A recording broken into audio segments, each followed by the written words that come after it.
Et pour démarrer, tout d'abord, cette édition, on évoque bien sûr cette journée de grève demain à la SNCF. Et dès ce soir, en fait, 19 h, les cheminots sont appelés à cesser le travail. Et pour moins une journée, mais peut-être plus, car la grève s'annonce déjà reconductible. Les syndicats s'opposent en fait au projet de réforme ferroviaire. Un texte qui doit être présenté à partir du 17 juin à l'Assemblée nationale. La SNCF attend en tout cas d'importantes perturbations dès ce soir donc et demain sur ces lignes, avec en moyenne un TER sur 3 en circulation dans la région. Un TGV sur 2 entre Lille et Paris, 1 sur 3 seulement en province. On ne manquera pas bien sûr de vous tenir informé dans les prochains jours, mais n'hésitez pas aussi vous-même à vous rapprocher des sites internet infoligne.com et ter-sncf.com pour en savoir plus et préparer au mieux votre voyage. Également à la une de cette édition, aujourd'hui mardi, on s'intéresse à une web radio lancée par deux collégiens habitants de Lers. Hugues et Adrien ont 13 et 15 ans et viennent de démarrer une émission en direct sur Internet. Ils émettent depuis le garage de leurs parents, ils ont baptisé leur antenne Tendance Radio et ont inauguré leur toute première émission ce samedi soir de 20 h à minuit. Au programme, tout comme les pros, de la musique, de l'actu, des news insolites, des cadeaux à gagner, de la libre antenne.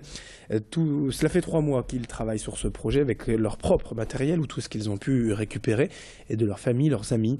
Leur objectif pour chaque émission est de grossir, d'attirer de plus en plus d'auditeurs et de travailler un jour, pourquoi pas, sur une radio FM. Adélaïde Bollard est allée à leur rencontre. La radio, ça prend pas non plus tout seul. Par le micro, ok, ça se fait, c'est facile. Mais après, il y a la technique. Et la technique, je l'ai appris sur différentes radios, en fait. Ça peut être en FM ou en web radio. On m'a beaucoup appris via des camarades animateurs aussi, mineurs. Voilà. Donc c'est vraiment sur ça que j'ai appris. Et aussi sur la visite des studios de web radio. C'est vraiment un projet, il faut que ça marche. Et voilà. Donc là, on est plusieurs, on est déjà plus gros. Ça n'a rien à voir. Donc j'espère que ça va marcher. Après, il faut que les auditeurs, ça suit aussi. On se laisse vraiment un an pour dire si ça marche ou ça marche pas. Et vraiment, si ça marche, la FM sera à nous, pourquoi pas. Autre innovation développée par de jeunes nordistes, une petite entreprise de Marc-en-Barœul, le drapeau qui ne s'enroule jamais autour du mât et qui reste ainsi bien droit en permanence. Une idée toute bête et très utile pour les bâtiments officiels quand il n'y a pas de vent. Le principe est en fait très simple, avec une tige en carbone, le haut du drapeau est maintenu dans un ourlet et reste ainsi droit. Cette innovation coûte environ 10 € et rehausse un peu donc le prix du drapeau. Mais l'effet est assuré, les institutions et professionnels sont visés en priorité par cette TPE marquoise. Justine Maille est allée découvrir ce produit et a rencontré le dirigeant de la société. Le principe de non-enroulement des drapeaux, c'est un système rigide qui est repris avec une tige carbone fixée et dissimulée dans l'ourlet supérieur du drapeau et qui vient ensuite se loger de façon permanente dans la hampe du drapeau. Pour le concours Lépine, effectivement, il faut avoir un procédé totalement innovant qui est déposé.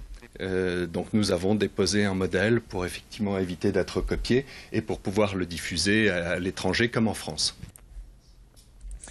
On enchaîne avec d'autres images encore pour vous présenter un nouveau label de musique indépendant dans la région créé à Lille il y a tout juste un an. Baptisé Hanout par son fondateur, le label vise particulièrement les artistes de hip-hop de la région, mais son but à terme est de s'étendre sur le plan national. Et pour être bien dans l'air du temps, toute la communication se passe sur Internet et les réseaux sociaux, car s'il est évident que la manière de vendre de la musique a beaucoup changé ces dernières années, le marché du disque se porte finalement assez bien sur le net. Parmi les artistes déjà produits, citons Signature, Gradure et Inébé, tous en concert d'ailleurs pour la fête de la musique le 21 juin prochain à l'Australian Bar de Lille. Présentation au micro de Justine Maille. On est des DJ, beatmakers et compositeurs lillois. Donc Signature, c'est un groupe qui est né il y a un an, donc sous la pulsion de Hervé, qui est le patron de Hanout, de Razal Hanout, du label Razal Hanout. Quand on est artiste, on a beaucoup de mal à trouver quelqu'un qui croit en nous et qui va nous donner la chance et les moyens d'arriver à produire dans des bonnes conditions. Hervé, moi je l'ai rencontré à la fac, il nous a fait confiance. Et à partir de ce moment-là, ça a été le début de l'aventure. Et puis on termine ce journal avec d'autres images encore de street golf. Et ici, bien sûr, comme son nom l'indique, on parle de golf dans la rue, dans la ville, et directement avec tout le mobilier urbain alentour. L'association Urban Green Lille organise régulièrement des sessions de jeu en plein centre-ville pour ses membres, mais aussi pour le public, tous les curieux intéressés. Cette pratique, le street golf, pouvait ressembler à l'origine davantage à un loisir un peu fou, Mais aujourd'hui en France et en Europe, il existe même des compétitions, des championnats et les amateurs se retrouvent régulièrement pour jouer les uns face aux autres dans les grandes villes françaises. Nous sommes allés à la rencontre des street golfeurs lillois qui nous détaillent un peu le principe de jeu, la sécurité puis les endroits où ils s'amusent. Le principal de Urban Grid Lille, c'est la sécurité. Donc à chaque fois qu'il y a un joueur qui joue, il fait très attention autour de lui, à l'environnement. Il y a une ou deux personnes qui vont sécuriser le passage pour les passants, qui vont arrêter les personnes, qui vont arrêter le joueur. Donc on fait très très attention. On va éviter de jouer un samedi après-midi rue de Béthune par exemple. À Lille, où est-ce que vous allez souvent Souvent dans le Vieux-Lille. Parce que c'est très beau, parce qu'on a nos repères, mais après on a le Grand Palais, on a le Nouveau Siècle, on a le Quai du Vau. Enfin, l'avantage du street golf, c'est qu'on peut jouer partout, quand on veut, où on veut, quand on veut. Et c'est la fin de ce journal. Dans un instant, à suivre la météo et l'infotrafic du jour sur Grand Lille TV. Très belle journée à toutes et à tous.